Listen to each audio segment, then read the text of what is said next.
Le porteur d'eau et la jarre fissurée. Un porteur d'eau transportait chaque jour de l'eau de la source jusqu'à la maison d'un riche propriétaire. Il transportait cette eau dans 2 jarres suspendues aux extrémités d'une pièce de bois reposant sur ses épaules. Mais l'une d'elles avait une fissure.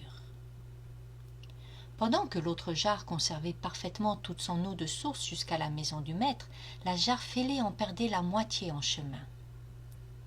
Cela dura ainsi 2 ans, et chaque jour, le porteur d'eau ne livrait en réalité qu'1 jarre et demie d'eau lors de chacun de ses transports. La jarre parfaite était fière d'elle, car elle parvenait à remplir sa fonction du début à la fin sans aucune faille. Mais la jarre abîmée avait honte de son imperfection.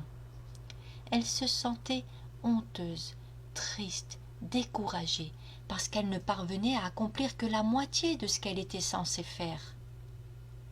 Au bout de 2 ans, la jarre endommagée s'adressa au porteur d'eau au moment où celui-ci la remplissait à la source. « Je me sens coupable, je me sens honteuse, et je te prie de m'excuser. Vraiment, je te demande pardon. »« Mais de quoi as-tu honte ?» dit le porteur d'eau à la jarre abîmée. « À cause de cette fissure, seule la moitié de mon eau arrive à la maison du maître. Par ma faute, et malgré tous tes efforts, tu n'obtiens pas la reconnaissance complète de ton travail. Je suis désolée, je te demande pardon. » Le porteur d'eau, touché de cette confession, lui répondit « Ne songe plus à tout cela. Pendant que nous retournons au village, regarde plutôt les fleurs magnifiques au bord du chemin. » Sur le chemin du retour, la jarre fissurée vit de très jolies fleurs baignées de soleil, ce qui apporta un peu de joie dans son cœur. Mais en arrivant à la maison, elle se sentit à nouveau triste parce qu'elle avait encore perdu la moitié de son eau.